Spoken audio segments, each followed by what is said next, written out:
I don't do this every day, girl. I do it like born with the podcast voice. Thank you. You know what's funny? Remember that time I asked you if it's recording now, by the way? I can edit this part out. What has your life on Hifi? Faith has my life on Hifi. You're listening to Life on Hifi, the podcast, and I'm your host, Dominic Justina. It really doesn't matter if I create a masterpiece or not. It doesn't matter who likes it. As long as I'm enjoying the process, that's all that matters. Follow me as we talk about relationships, love, purpose, passion, you name it.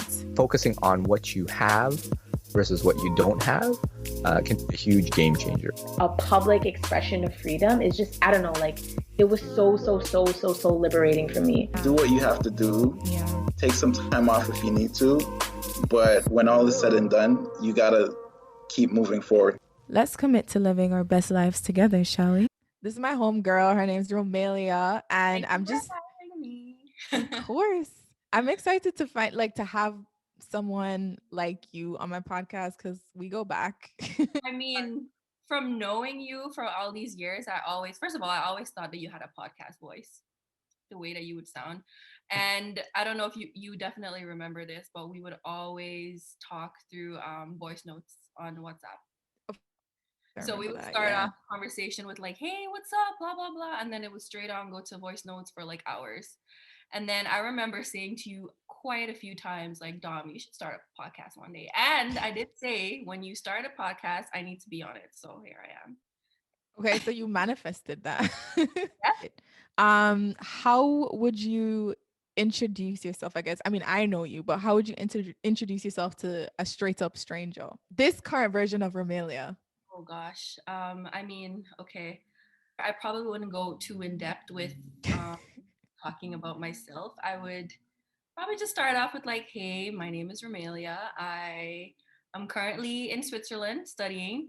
I'm doing my master's. I'm not working right now, but this is kind of like my journey. My family's back in Canada. I'm Guyanese. I was born in Guyana. I lived there for 20 years and then we moved to Canada. Big up Caribbean. The Caribbean, big up Guyana. Yeah, I mean, that's all I would say about myself. I feel like a lot about myself right now is about me moving and like having these, parts of myself in different parts in the world. So that's something I would definitely say if I were to meet a stranger, just to start a conversation or whatever. I mean, that's a fair point. It's funny whenever I ask this question to like my guests, it gets deep. And no one actually says a stranger. I wouldn't want to divulge, which is a good point. Yeah, but I mean, I think in your podcast with Randel, you asked if he would introduce himself as a creative. Actually, I asked him what would he say his spark was if, like, you know the movie Soul? No. You don't know Soul? Girl.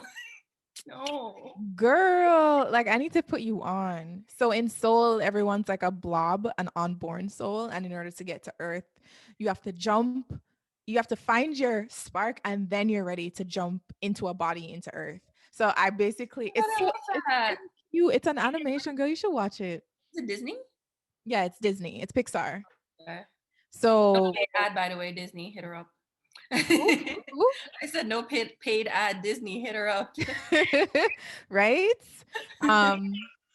But yeah, like that's a good point. I think that definitely sums up who you are now. And you mentioned, I mean, from Guyana to Switzerland, and we met in Toronto. Yeah. So you've been all over the place, girl. Yeah. I mean, you can relate. You moved from Jamaica, you went to New York. Yeah. Then you moved to Toronto, and that's how we met. Yeah. Why do you think we gravitated towards each other? Man, we can get deep together. That is true. Yeah, I said to you, like you're the friend that I know is ready to dive with me. For those of you who don't know, Dom can get really deep. Do you remember the first time we met? I don't remember. I remember, I think we remember it differently. So I remember just passing you in a hallway and I was with a mutual friend at the time and I was wearing a hat like a, I don't know how you, what you call it, a fedora. Hats, I don't know. You had different colors though. Yes, I did. I had like black and like Yes. purple. Anyways, I was wearing a hat. I was very extra in the first 2 years of uni.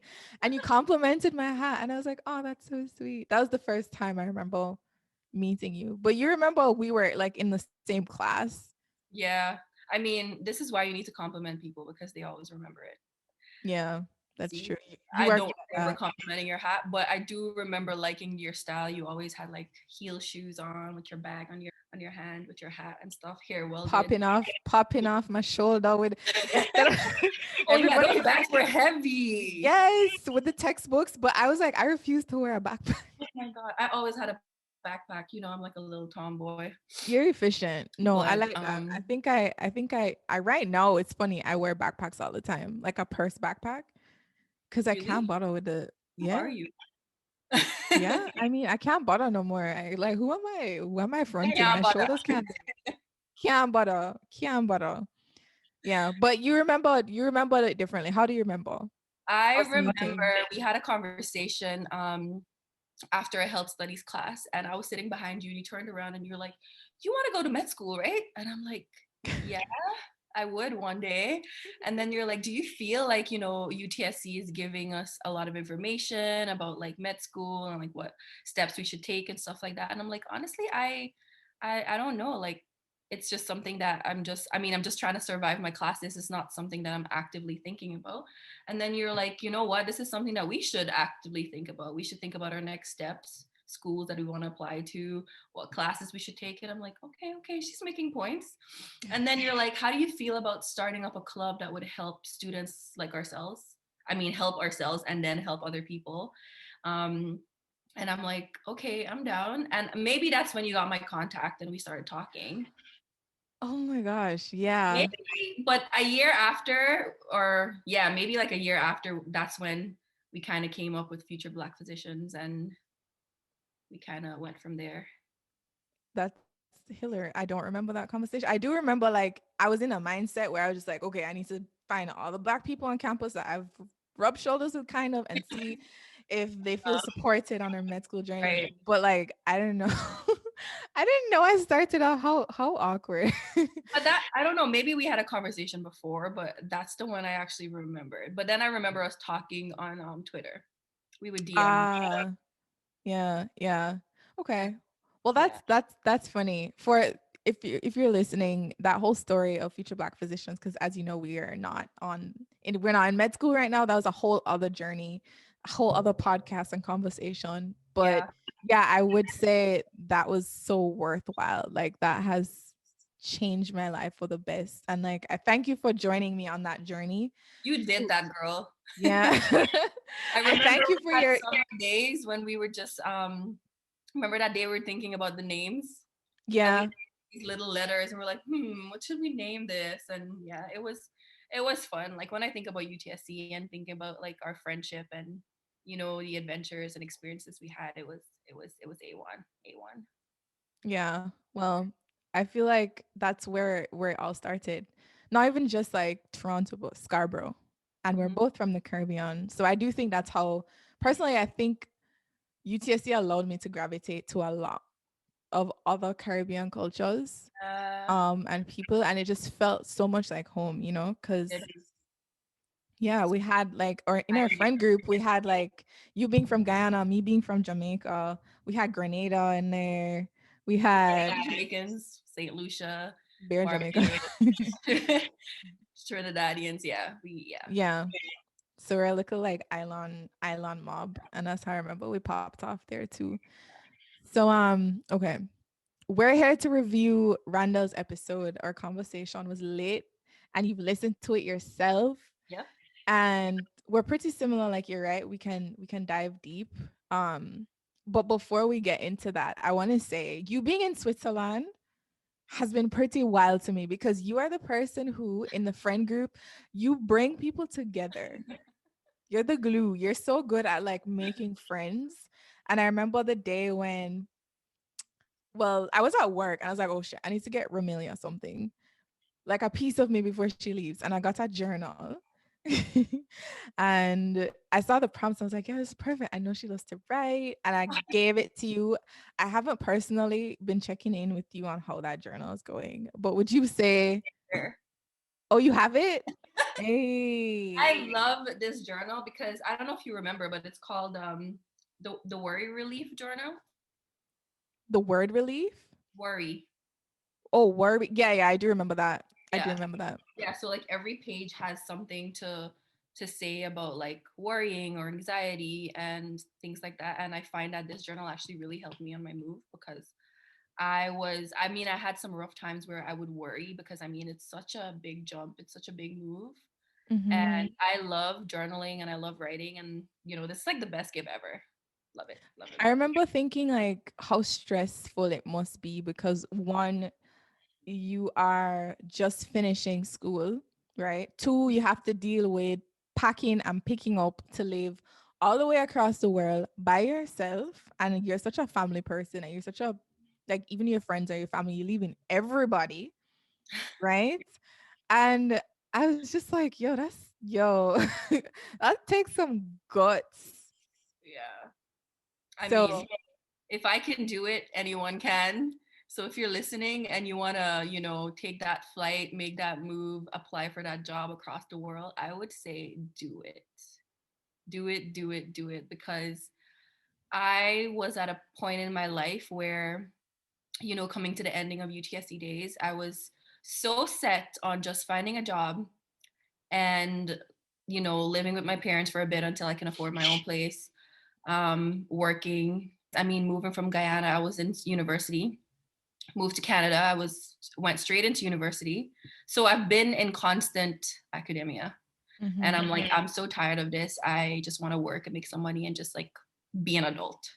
And mhm, then I started volunteering at the Centenary Hospital, and that's where in the lunchroom one day, I was talking to a couple of coworkers and also this girl who she was in high school at the time and she was also volunteering. And she was like, oh, I want to go to university. I think she said Quebec or somewhere. And I'm like, girl, do it.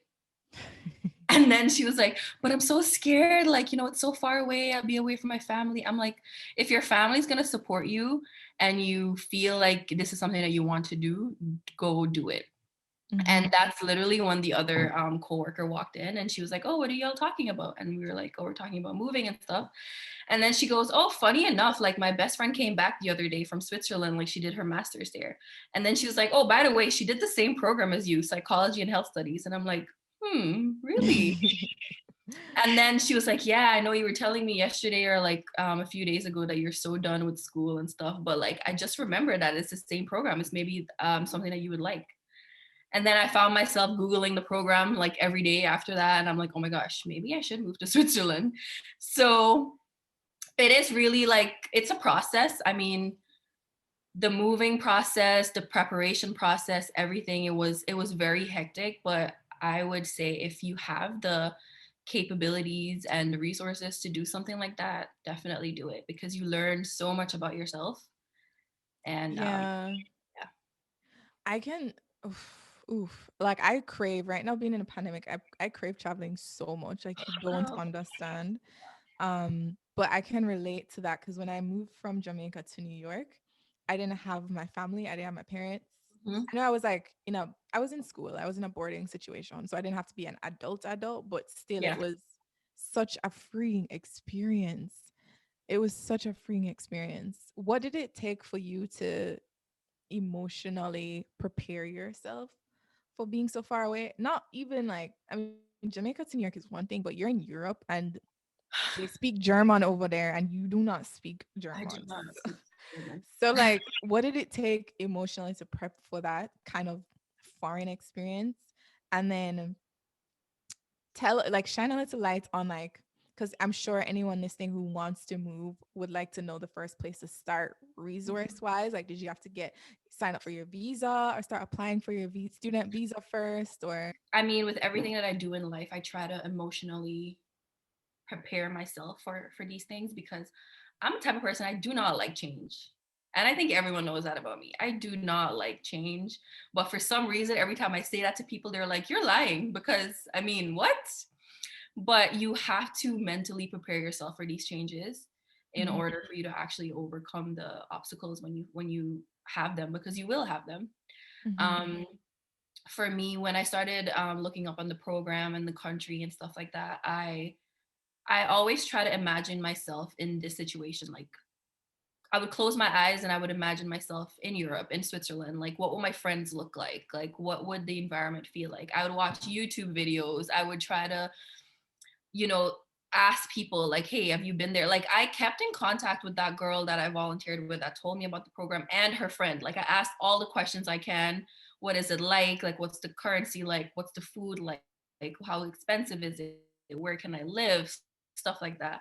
And I feel like having this type of information, it makes you feel comfortable with your Mhm. decision, because that way you kind of know what to expect to a Mhm. certain extent, because meditating on it and actually doing it is two different things. Yeah. um but that's basically what I did. I found myself dreaming about like, I remember one time I had a dream that I was in the lecture hall, and it was crazy because it was a lecture hall that I seen on YouTube, which is an actual lecture hall. And when I Yeah. did my first exams here, I was in that specific lecture hall, and I was like, oh my gosh, this is actually happening. I'm actually here. That's So wild. I yeah. mean, that's a really good point because asking questions helps so much. Like you can't know everything, and the more you investigate when it comes to anything, any move, be it where you're going, for me recently, be it like switching careers, I think Mhm. the more you lean on other people, the I guess the more it helps you because no man is an island. Sure. I would say big up to you because that's very scary to move in a place all the way across the world that speaks German, um, and not knowing anybody. So Yeah, I kudos mean, to you to for be that. fair, my sister, shout out to Rochelle. She did, come with me the first week. She's always been my little big sister throughout my life. Like, when I started school, she's a year younger than I am. Yeah. She went to school with me my first day, even though she's not in school. And then for my master, she was in the class with me too. She bought me breakfast. She was here with me. So if you have that type of support, make use of it. Mhm. But That's so your family's sweet. gonna leave sometime and you'd have to do it on your own. So Yeah. yeah, Yeah. yeah, yeah, that was very sweet. So That's good. Lean on supports. Okay. yeah. So the first thing about the episode with Randel that I wanted to bring up was Mhm. he said progression over perfection. And girl, you already know I'm a perfectionist. I know that about you. Would you consider yourself a perfectionist? I would say no. And I don't know, like, I'm thinking right now, is this something that just suddenly happened, or was I always That way? not a perfectionist? But thinking about it, in primary school, you know how in the Caribbean you have like first place, second place, third place Mm-hmm. in your class? I would always strive to be first place. It Mm-hmm. didn't matter the percentage. If I had 75% and it was first, that was it for me, because I'm like, okay, this is me being perfect. This Mm-hmm. is me being the best in the class and everything like that. But you get older and you realize that being first place in the class doesn't really take you anywhere. It's like everyone has their own journey and Mm-hmm. everyone's going through their own journey. So you trying to be better than everyone else or being such in a perfect state doesn't really help your self growth. Um, Mm. Yeah, that's why I would choose progression over perfection, because for me, progression is endless. that's true. And perfection it gives space for like doubts. You start double thinking things and overthinking things, when progression is just endless. You have those aha moments. Mm-hmm. Yeah, you're more, I get what you're saying. Like you're more Yeah. accepting Yeah. of what comes because okay, I know I'm a perfectionist and that's one of the things that can hold me back and has held me back in the past. Yeah. Um I think it's toxic. I do think it's good to strive and to have very high standards, Yeah. but at the same time, perfect trying to find the perfect moment or try to get it right, all like perfect before doing it or before releasing something can stop you from doing it in the first place. 100%. You said something just now. I don't remember what it was, but when you said it, I was like, "Oh my gosh, this is such a good point." Um, I think it was Is it leaving for? No, it it slipped me. I didn't want to cut you. Yes, this is it. This is it. I got it. When you think about progression, Yeah. right? Perfection in itself kind of changes because now you're thinking of how do you become the most authentic you because your That journey, part. yeah, your Retweet. journey is different. And you said Yep. trying to be better than everybody else. Yep. You don't want to be like everybody else. You If you want want, your own if you want to be standard. perfect, if you want to be perfect in that sense, think about the person you were last year and try to compete with that person. Yeah, compete with Know? yourself.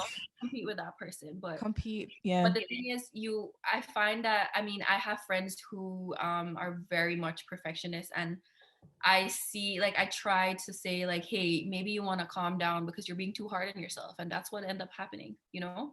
Mm-hmm. You end up being so hard on yourself, and when you don't achieve that specific goal, you're Mm-hmm. like, oh my gosh, like, I can't do it, like, I'm not good enough, I'm not this, I'm Mm-hmm. not that, and you don't want that. And you said something about perfectionism being toxic, and I feel Yeah. like I completely agree with that too. Yeah. Because if we're thinking about like mental illnesses, for example, having that perfectionist trait can lead to so many disorders like OCD, for example. You Yeah. want this to be so perfect, you want it to be aligned, you want to do this, and it can become toxic because it's not something that it's not a trait that you want to have every day. Mm-hmm. The best place to start is to just start. This is what you have. It might feel raw at the moment and might not be the standard that you want. Yeah. But just get it going, release it, push it out there, and remember that you'll get better as time progresses Yeah. and the more you do it. And I mean, progression doesn't equal not doing a good job, you know? It's Mm-hmm. just not aiming to be perfect every time. You're aiming to do well. You're aiming to, complete the task. You're aiming to finish your project, but you're not aiming for 100%. So with that though, I feel like that makes me scared because I always want to. Randel also said shoot for the moon because if you fall, you aim for the stars. I still think it's good to aim for 100%. And if you fall, then you just accept it and you keep moving forward. Yeah. Yeah. I personally feel like that. I don't know. I find that 100 just seems, for me, this is like personally like how I feel. I feel like 100, it's just like, it is perfect. It's a perfect score. I'm not saying aim for like, just a pass or whatever. For me, it's like, okay, let me aim for my 90s.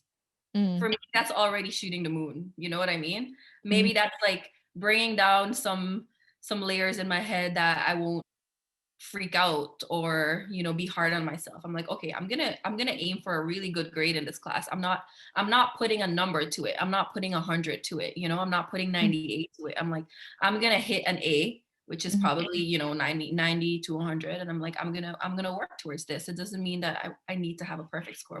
You're seeing it in the context of class. I'm thinking also think of outside of class. So like, Yeah, that was just an example. yeah, for sure. So I'm like always aiming to do my best. And sometimes my best is short. It falls short of when you have that vision in your head of like, okay, you want to produce a performance, have a stage production, and you Mhm. know what the A1 performances look like and concerts look like. You've been to a Beyonce concert, you've been to a Yeezy concert, you've been to Janae Aiko concert, Uh-huh.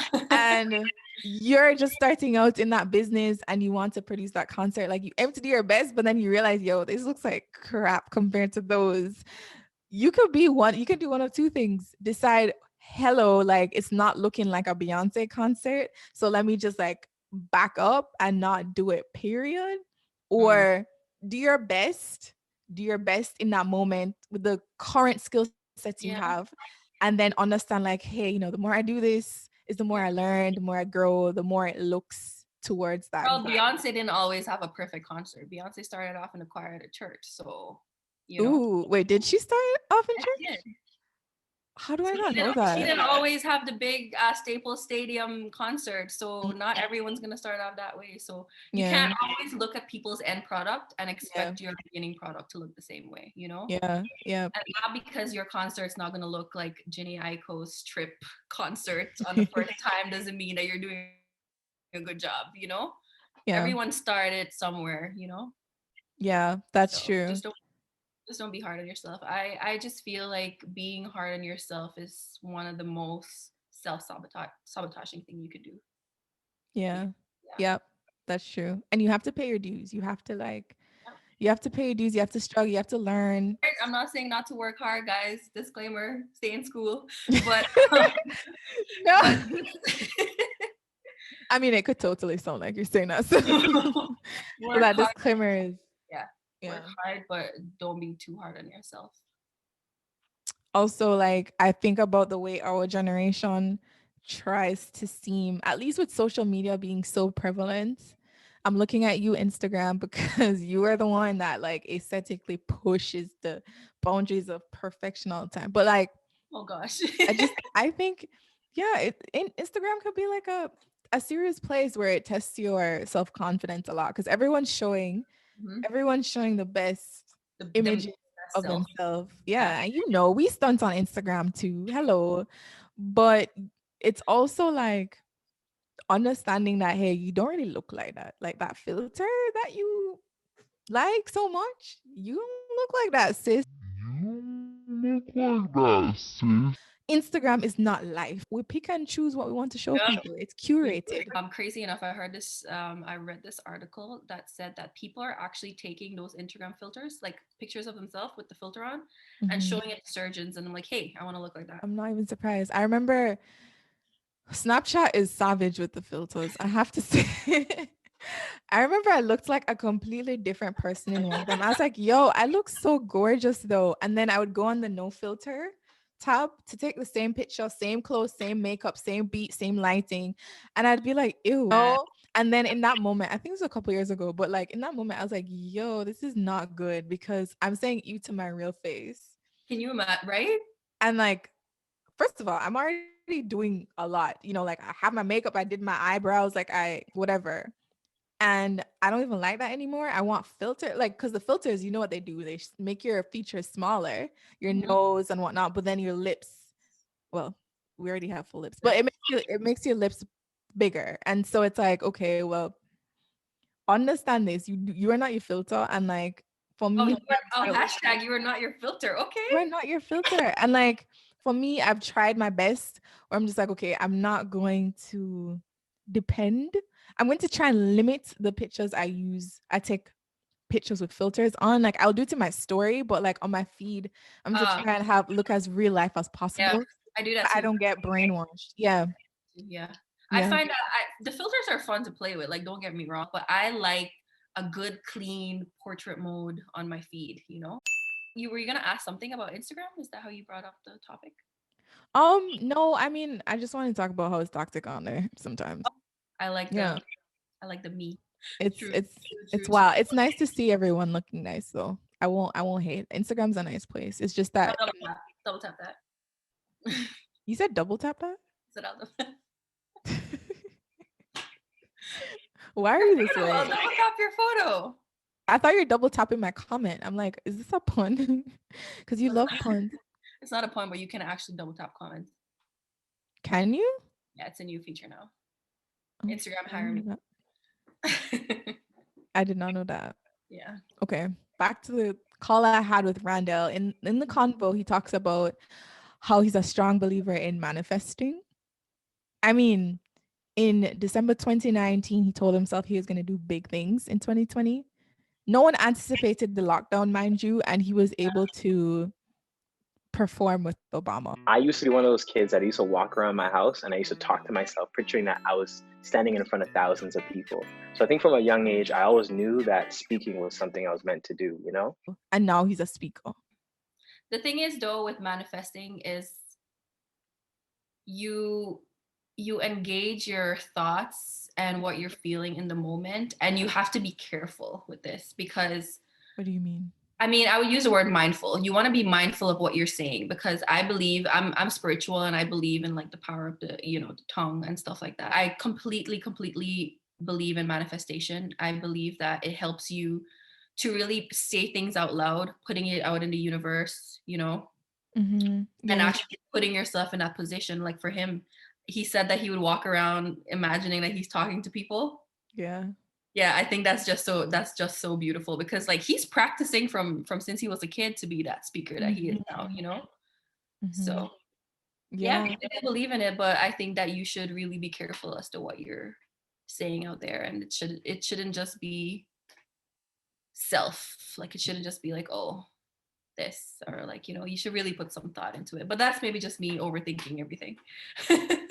Well, no, I think you make a fair point about being careful of what you ask for. It's almost Yeah. like being careful of what you wish for, Yep. because I think it goes both ways as well. If I believe in manifesting, and I think if you are thinking along the lines of what you don't want, and you're focusing on the flip side of things, like the Mm-hmm. negative side of things, and you're Mm-hmm. feeding into like the negative self-talk that you have, it will ultimately set you up in a place where you start to attract those things. I And agree. so it's important to be careful. The Yeah. way I see it as well is you really want something. And at the end of the day, because we're not ultimately in control of everything, the Yeah. timing might not align with the timing we want. Like I feel as if it's a good thing to be able to say, okay, but at the end of the day, there's a part of me that has to let go and let God. He also said that in the That conversation. is the You part, yeah. have to, yeah, you have to, you want it, and you have to allow the universe to do its thing. There's only so much you can do. Also in the conversation, he spoke about letting go and letting God when it comes to loving someone hard or holding on to something that's not serving you. But I think the moment I let go and I released, I realized that there was so much more in me that I had for myself. Like, I love hard, I love really, really hard. And I realized that I was putting myself in the back burner so that I could really love somebody else. And so that was really tough. But let go and let God, because whatever you need, whoever you need, will come to you. And I think it's a really important thing to recognize that. And thinking back to our university days, we've experienced things that, you know, we've had to let go, be Yeah. it like relationships or friendships. What would you say? How do you allow yourself to truly let go? How do you know that you're actually letting go? You would know if you actually let go, if certain things, they don't bother you anymore. And back to Randall's point, like I think he was coming from a relationship point of view, where he was saying that he's a hard, like he loves really hard, and Mm-hmm. he thought that this person is the one, but he found that he had to let go of that person. I feel like we all probably went through something that we know that we had to let go of a person or a situation or a friendship. And I think the first step is actually knowing that you have to let go. I think that's already a sign. If there's a thought that, oh my gosh, I have to let go of this, it's already a sign that, sis, you gotta let him go, right? Yeah. Um, but letting go, I think it's relationship wise, it's different for everyone. Like I think everyone deals with it in a different way. Do Yeah. you have a specific way as to how you would? Let go. Um, Yeah. I've evolved, honestly. I used to ghost, like I used to ghost people. World. And when I say people, I mean I'm more so talking about like in the relationship area of life. I would just feel like, okay, this isn't working out. We have to cut off all ties. I'll let them know for sure. I wouldn't just like disappear on them, but I'd just be like, yeah, this can't work anymore. And we just stop talking for years, Yeah. 4 years. I think from then I've evolved to where I know that there is a period of time for me where, in order for me to truly let go, I will need some time alone. I'll need some time to not be triggered or attached to the relationship I wanted in my head or the attachment that I've already had with the person. Yeah. So I just need time to like not be around them. And however long that takes, like I won't be mad at myself for it because it works. It truly, truly works. And sometimes it's 6 months, sometimes it's a year. Yeah. Crazy enough, I've always loved writing. And so I would write to them, I'd write my feelings. To all the boys I've loved. Yes, exactly. But I told you the story, like I remember this person I was trying to get over. I went to Scarborough Bluffs. For y'all who don't know, that's like a really beautiful Scarborough like things from time, G. beach area, huh? Scarborough things from time, G. Scarborough things from time. I'm telling you, it's such a gem in Scarborough. Um, Yeah. but yeah, I wrote to the person and I put in a bottle and I threw it into the water. And I'm like, I'm letting it go physically into the body of water to do what it may. And I just imagine my feelings like Hey, going. maybe you're helping someone right now. Maybe they're trying to get over someone and they're gonna go to the bluffs and do this. So how Yo, did the you bluff's feel after? closed. Oh, awkward. The bluff's closed. Don't go. Well, actually, is it? I don't even know. Canada's under some serious lockdown right now. But how I felt after, I didn't feel okay. I still like it takes time. I think it maybe helped to be able to picture my feelings, and it made it easier not to go back. I was very, very, very committed to the idea of you need to let go. I initiated the process, but you need to let go, and we're gonna have to go through it. And whatever way you find to help you go through it, do it. But at the end of the day, like first commit to the idea, like you said, knowing that you need to let go and stick to it and do what you need to do to get through it. It felt really healing and relaxing, but I was still very heartbroken. And so it took time after, even after releasing the thing into the water, it took time for me to get over before I even thought about liking anyone else or Yeah. entertaining anybody else. Yeah, I mean, you did say that you're the type to go ghost and probably not talk to the person and stuff. And I find that that's the hard part for a lot of people out there, actually cutting It's ties. tough. It's Cutting tough. ties. So for you, Girl, you are, I don't know how you do it. I've seen you still talk to the person. Like I don't know are we how. really? I'm sorry, I didn't mean to put you on blast. But like, how do you, I don't know if it's just me. Do you feel like you have to do that too? Or do you feel like you, when you in the situations where you've kept the person close to you in your circle, like have you been able to let go doing that? See, honestly, I believe in closure, Mm-hmm. and I mean, closure can also be very messy. Mm-hmm. But I find that I don't know if people can agree with this, but if you're friends with someone and then I don't know, you get into a relationship, it's a bit harder because you still have that friendship going. I don't know if anyone else. I'm pretty sure people have experienced that. So I think when you keep them around, it takes the healing time. It's longer, but that doesn't mean you're not healing. You know, you have to make sure that. Why are you? I'm looking at you ways, but um continue. Continue. I'm I forgot listening what I to was you. saying, but yeah, man. I mean, healing and getting letting go is completely different for everyone. I think I was reading this somewhere. It said that you take half the time to heal from a relationship that you've been in. So for example, for people who've been in 12 years relationships, it takes them like 6 years to heal from that person. So that was an interesting fact that I I seen. wonder if the rules are different for guys, because honestly, I think it's completely different. I think guys just yeah, get over people. they just hop on Comment over. below, Like, guys. How do you do it? yeah, comment like, how is it that guys just take 2 weeks to heal? And I'm here But like aren't they actually heal though? that part. Who So knows? We need a guy's perspective. I on. Mhm.